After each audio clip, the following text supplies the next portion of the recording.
Hi everybody, welcome to part 2, webinar 2 of Meetings of Minds with Artisan and Applied Influence Group. This webinar 2 is based on Rapport and Empathy, which goes off the back of webinar 1, unit 1, Profiling and Planning. So, welcome to our second webinar for Artisan, and that's going to take you through some of the influence techniques we used on military operations throughout the world. For the newcomers to this, I'm Kyle, one of 5 co-founders of Applied Influence Group, a team of elite influence practitioners that gained and developed our expertise on high pressure and relentless specialist military operations throughout the world. So what makes us different? We were required to influence the decisions of the most tenacious and fixed mindsets, individuals such as Taliban commanders, some of which were incredibly indoctrinated and ideologically motivated, and as well as military leaders, lawyers and politicians who shared similar mindsets as the previous mentioned audience. So what we do now is we take that expertise and experiences that we forge and collaborate on and take it into businesses to build elite influence capability, helping those businesses to be more successful and improve their performance. We appreciate some of you may be here for the second time, so we'll only briefly introduce ourselves personally. Okay, so first person to introduce to is Emma Dutton, MBE. She is the Managing Director for Applied Influence Groups, and crucially, she found that the same influence skills that she was using with the Taliban and bomb makers, etc., she was having to use on a daily basis when it came to senior management to influence very senior, experienced, intelligent, and often difficult people, such as lawyers, politicians, etc., civil servants. So that realization came and basically led us to the founding of AIG. It also demonstrated that it might not have been a Taliban commander on the other end of the influence interaction, but it was still a human being, and the skill set was just as relevant.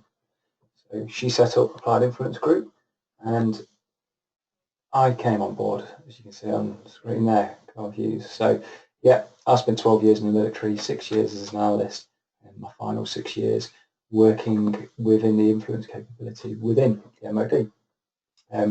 I was an operator, a manager, and also a trainer, being the senior instructor for this capability within defence.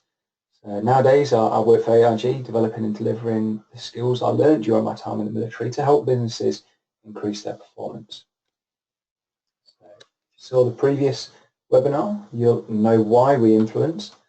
Okay, but it's basically influence is the ability to change or alter an individual or organisation's thinking, feeling, culture, behaviours, etc. So entirely relevant to so many people in so many different sectors.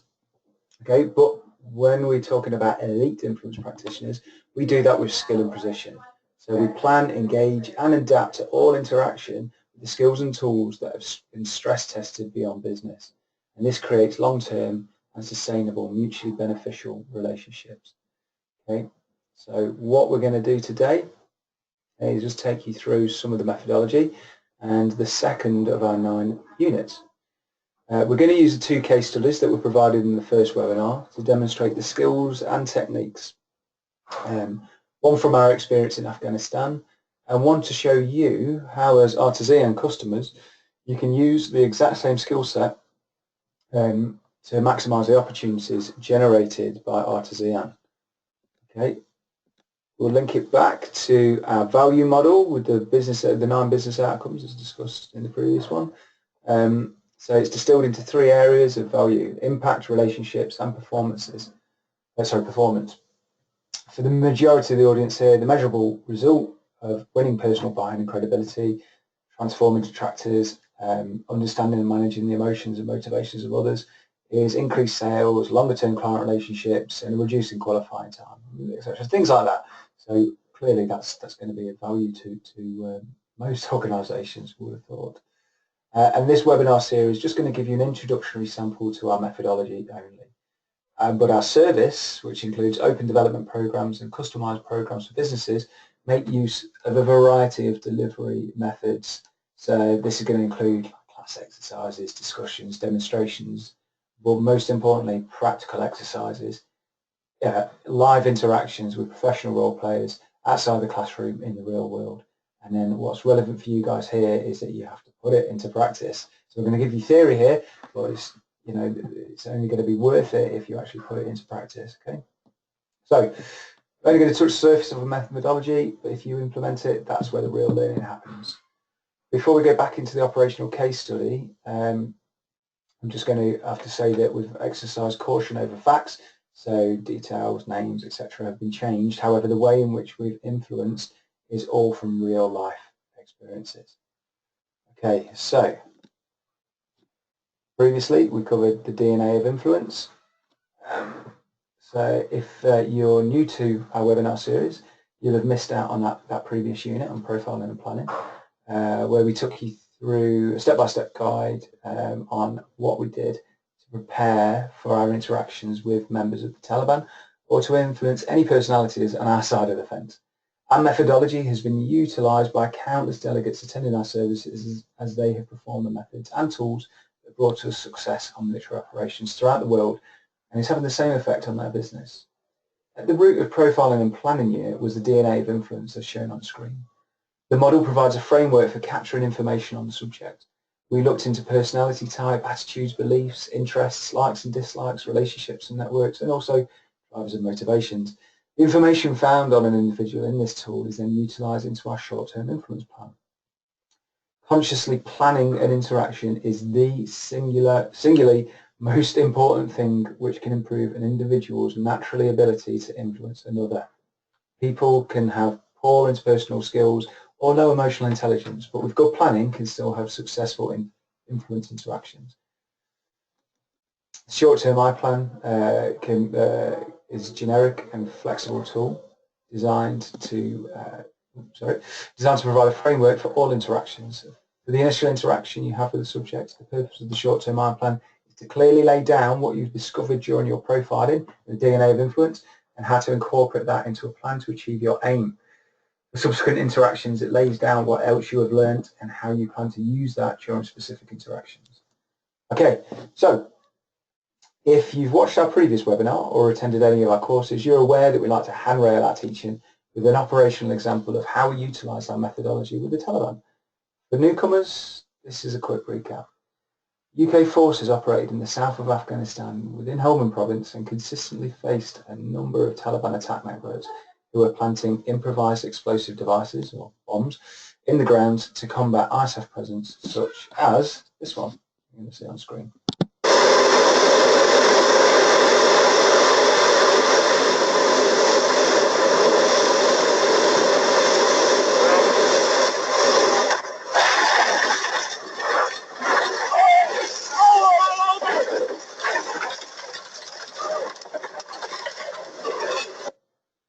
So, civilian deaths grew year on year from Taliban attacks, as did coalition troops deaths, which reached a peak in 2011 when over 3,000 civilians were killed by insurgent attacks and almost 600 coalition troops died on operations.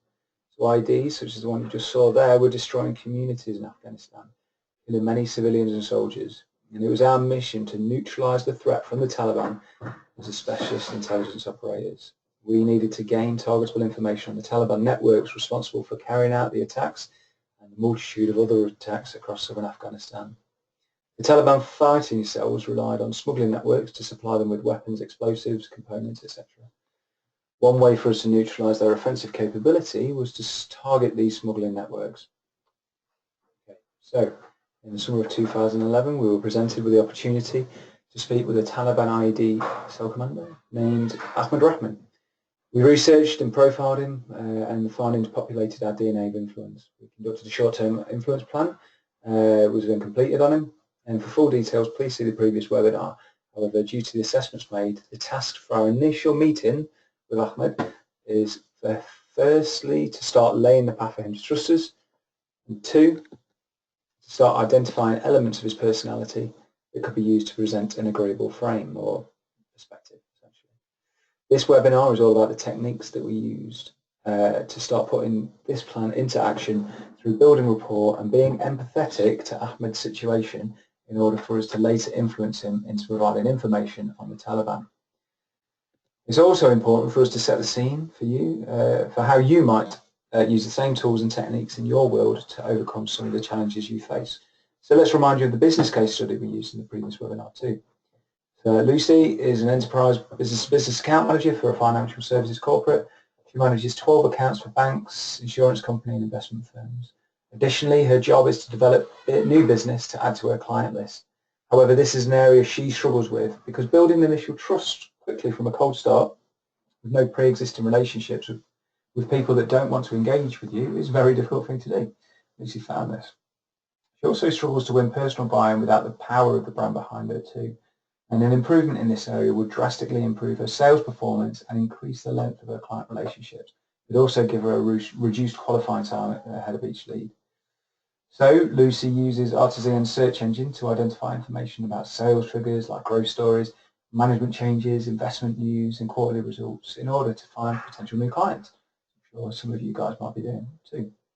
One morning she gets information that a bank is opening 4 new branches and sees that a guy called Tom Clark is responsible for them. Like we did with Ahmed, Lucy put together a DNA of influence on Tom and created a short-term plan to lay the foundations to ultimately influence him into becoming one of her clients. Based on our assessments, her aim was to firstly introduce Tom to the company's service and win personal buy-in and credibility, and then secondly, identify elements of Tom's personality that could be utilised in order to assist her in developing long-term, mutually beneficial relationship. This was going to be done by the pretext of a handwritten letter, if you remember, and which would hopefully set up a phone call. When referring to the business case study throughout this webinar, we'll examine the skills Lucy used to achieve her initial aim. So, our methodology, as we said before, is broken down into 3 different modules: understand, communicate, and influence. It's going to be extremely hard and almost impossible to influence somebody that doesn't want to be influenced if you don't understand them first.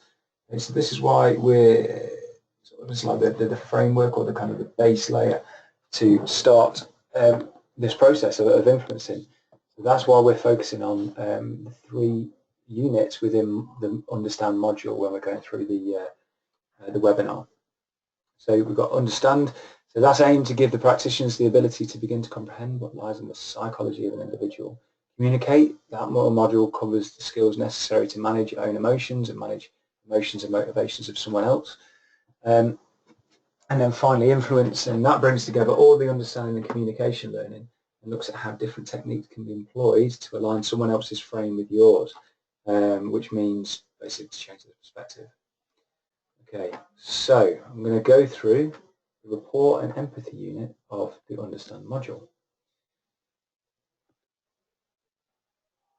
So, although it's impossible, it is possible, apologies, to influence someone without building rapport, the practitioner will be much more successful, particularly in the long term, if they can build the kind of strong and sustainable relationships upon which rapport is built. The ability to empathize effectively is also a highly effective tool in the practitioner's toolkit. And when we move on to discuss managing emotions, this tool is key. This unit looks at what the concepts are and provides some key tools for improving practitioners' ability to use them. Rapport and empathy are closely linked but also remain distinct. A strong ability to empathize will improve an individual's ability to build rapport, but the lack of empathy does not entirely preclude the ability to build rapport. It is defined as a close and harmonious relationship in which the people or groups concerned understand each other's feelings or ideas and communicate well. It should be noted that building rapport and being liked are 2 different things. It's possible to build a close relationship with someone you do not like. This can take more effort by both parties, but rapport between 2 people who dislike each other or who have competing priorities is certainly achievable. An example from public life might be the competing football managers such as Arsene Wenger and Jose Mourinho. These individuals obviously dislike each other but still maintain a rapport based on a professional respect and requirement to work together at certain times. Building rapport can happen almost instantaneously or can take weeks or months to achieve. We can probably all remember that an individual who we met where something seemed to click. Alternatively, we may remember someone where there may have been an initial mutual distrust, but that over time we build a solid relationship, even if this did not develop into friendship. Okay, so rapport can also be considered to be like a bank account, which we can pay into when we build rapport. This gives us rapport credit, which we can draw on when needed. The stronger the rapport we have built up, the more we can generally ask of a person. So the Rapport Escalator shown on screen has been developed as a model of how we build rapport. The Rapport Escalator works on the principle that there are some areas of conversation which can present a greater risk to rapport than others.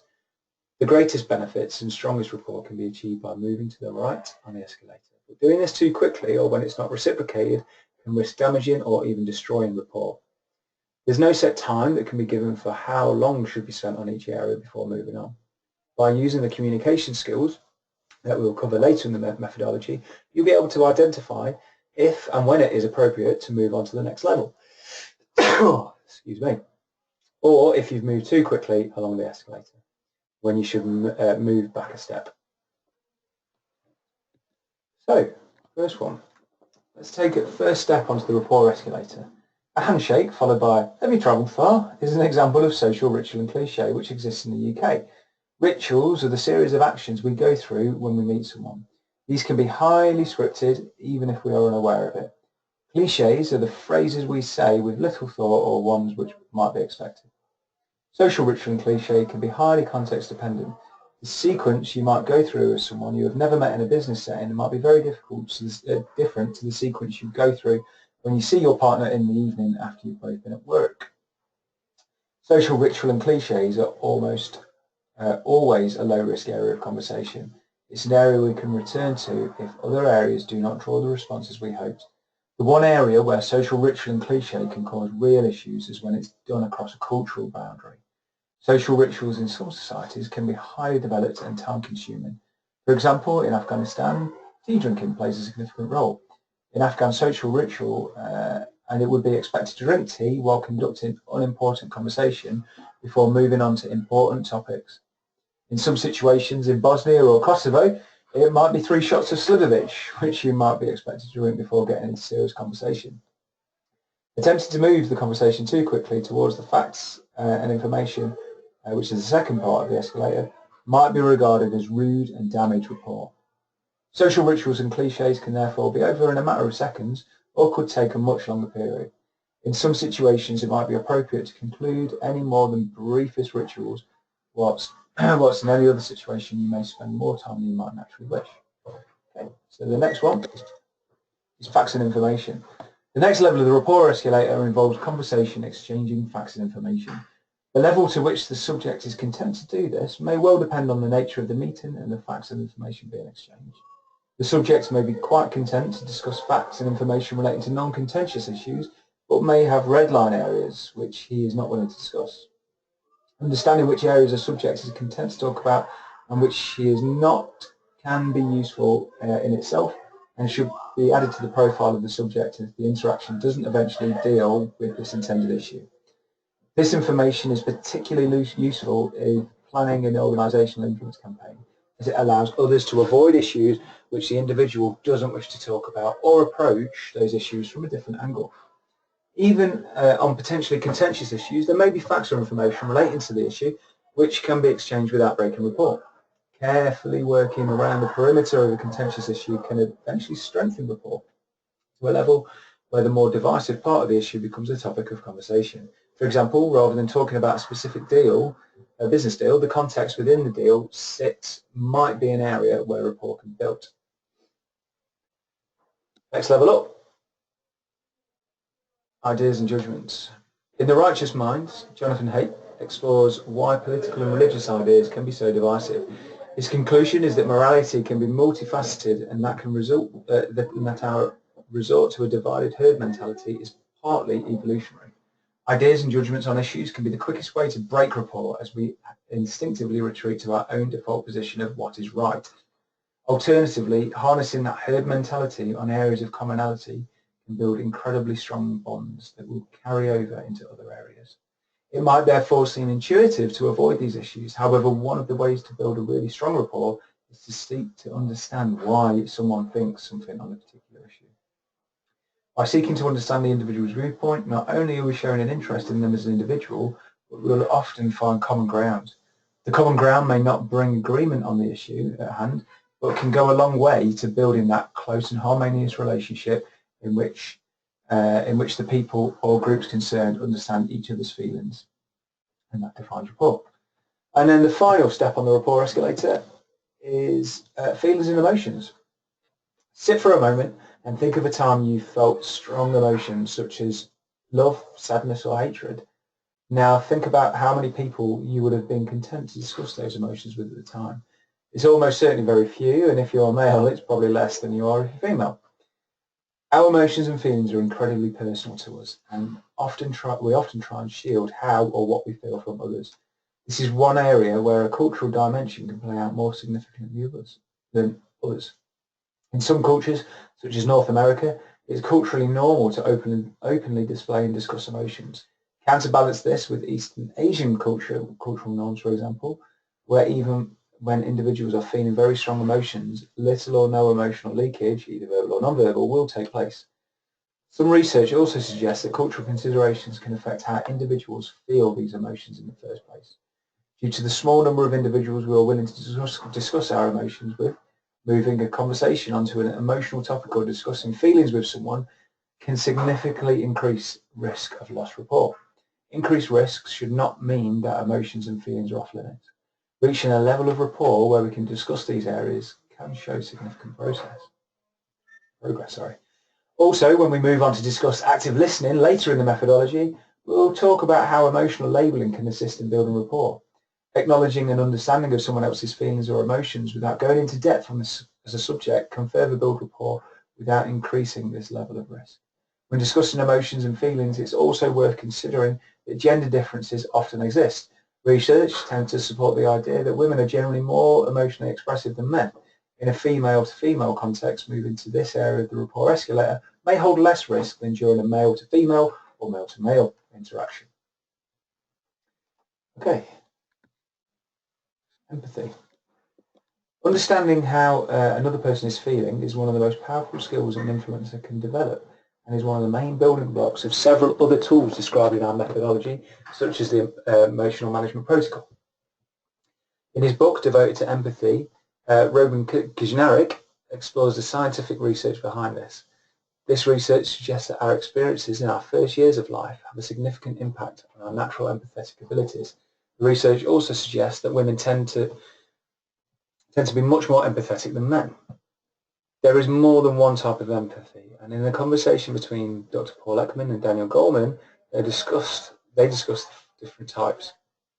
Cognitive empathy is where someone knows what someone is feeling. Emotional empathy is where you feel the same as someone else, almost as if you caught the emotion. And compassionate empathy involves not only understanding what someone is feeling, but being moved to respond to support that person. For example, someone you know has just lost their partner in a car accident. Cognitive empathy would be knowing that they might feel sad. Emotional empathy would be feeling sorry and upset with them. Compassionate empathy would be understanding what the complex mix of emotions of sorrow, anger, disbelief and fear that they might be going through feels like, and doing something to support them. Okay, so it's understanding and reacting to. Empathy helps us in influence in multiples of ways.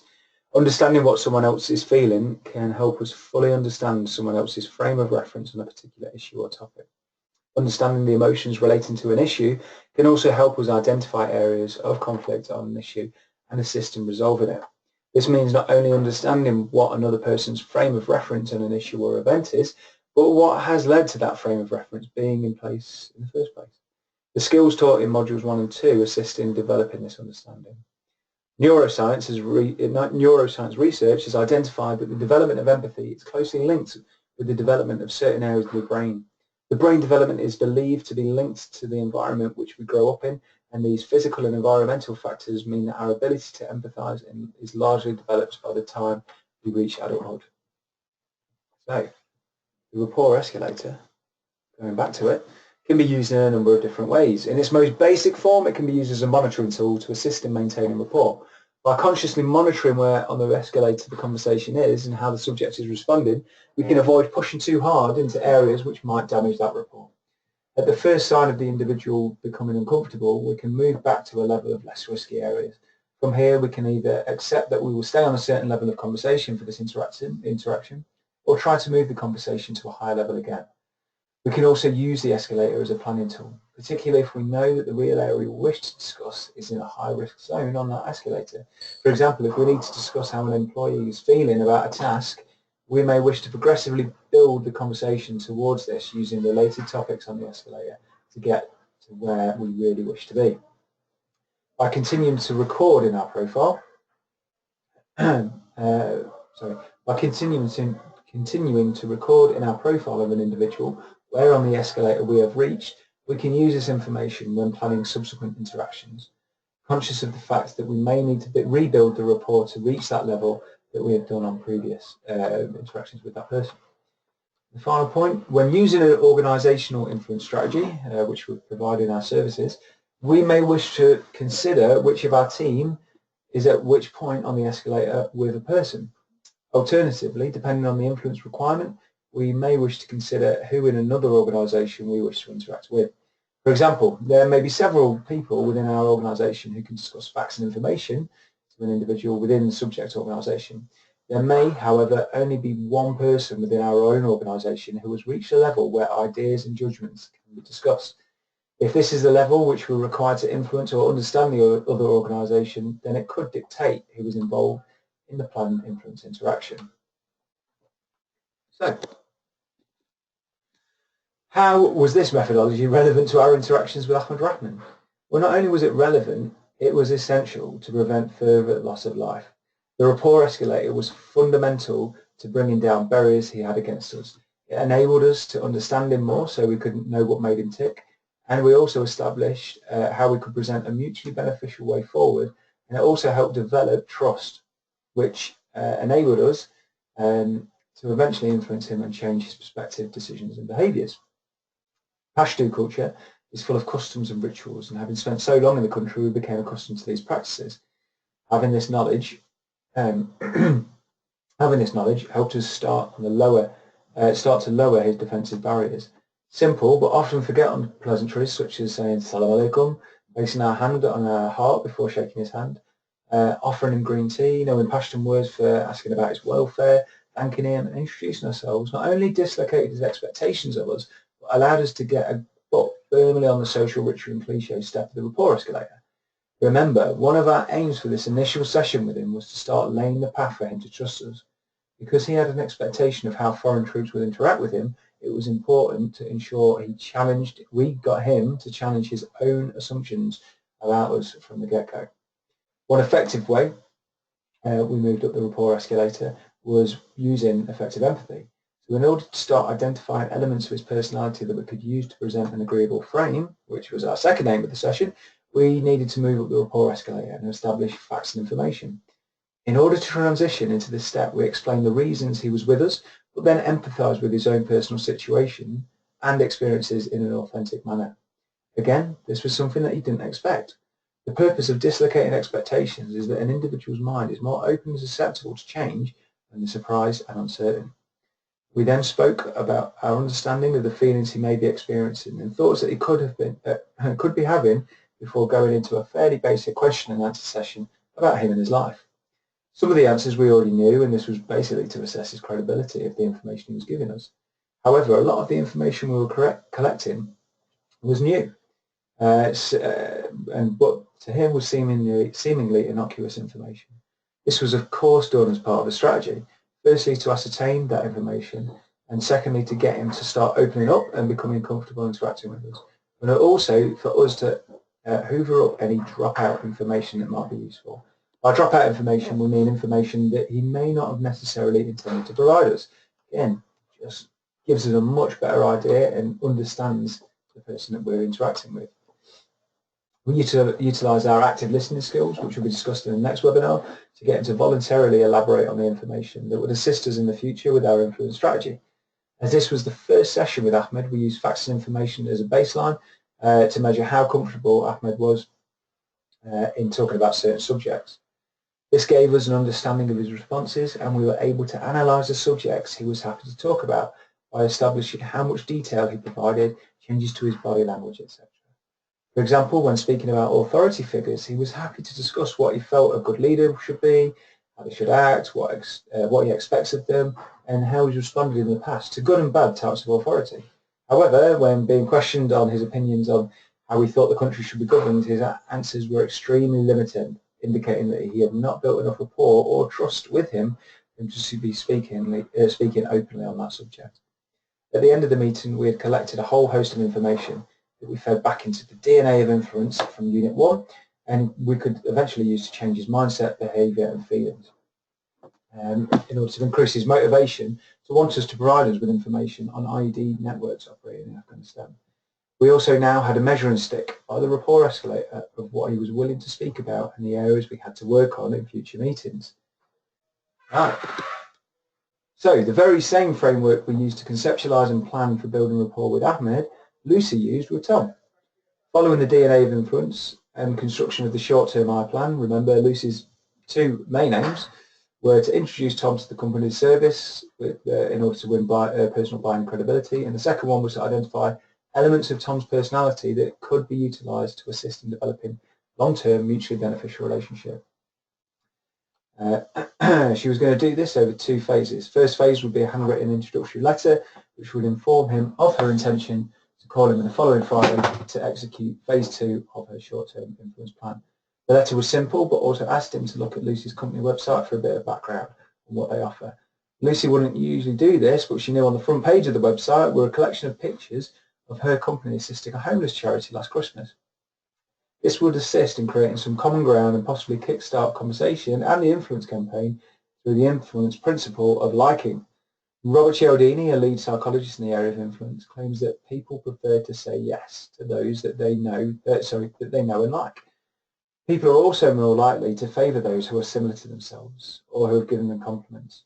Even something as random as having the same name as your prospects can increase your chances of making a sale.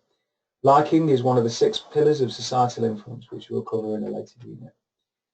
What Lucy was doing here was establishing common ground and presenting an agreeable frame to Tom and psychologically creating buy-in for the company. Bearing in mind the Rapport Escalator, Lucy only went as far as facts and information once she introduced herself and company in the letter. This was just a gateway for her to win buy-in with Tom to accept the phone call, as she knew he would get a number of cold calls from people offering similar services to herself. Going any further than facts and information was unnecessary, and in this context would have seemed odd. So, fast forward to that Friday. During that phone call, Lucy used the Rapport Escalator as a handrail for the conversation. Simple standard pleasantries were exchanged to start off the conversation.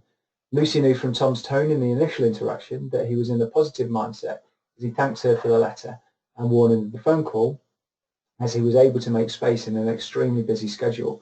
This allowed her to empathise with him and comment on the time she ran similar projects. And doing this allowed her to question about and understand some of the issues Tom was facing in the project and some of the thoughts and opinions on how to get around them. This gave her vital information about the issues Tom was having to use later on in the influence strategy. Lucy then angled the conversation to drop in information that they both went to the same university and were able to share some ideas and judgments about that. This was done specifically to ensure that the ideas and judgment step was attained in both professional and personal contexts, again assisting her in using the liking principle of societal pressures. More of that's going to be covered in later units. Due to the work effort Lucy had put in with Tom, she managed to introduce Tom to the company's service and initially win personal buying and credibility. However, she'd not established anything more about his personality that could be utilised to assist in developing long-term mutually beneficial relationship, as he was fairly guarded about offering anything else about his personality other than the subject she was speaking about. Before finishing the phone call, she asked if they could meet up for a coffee at a place and time convenient for him to discuss what help she may be able to offer for his project. He agreed, and this set up a physical meeting where she could use more of our methodology to influence him into using her services. Okay, so that's the end of the Rapport and Empathy theory. Here's a quick list of the key learning outcomes that we've discussed briefly today, and that our longer courses go into a lot more depth. Let's see on screen. Basically, this sits within our understand unit. And using the Rapport Escalator will 100% help you understand your client's needs and build up attraction, build up rapport, build up trust with them. We'll link it back. So those key learning outcomes from the other units assist us in achieving our business outcomes. They're shown here. And finally, this concludes the webinar. And to find out how we used, find out what else we use from a methodology with Ahmed and Tom, ensure that you watch our next webinar, which will be released shortly, where we'll take you through Unit 3 of the Understand module, elicitation and listening. Okay, and that's going to explain how we used the plans and what we did to complement and improve our rapport building techniques with them in our first meetings.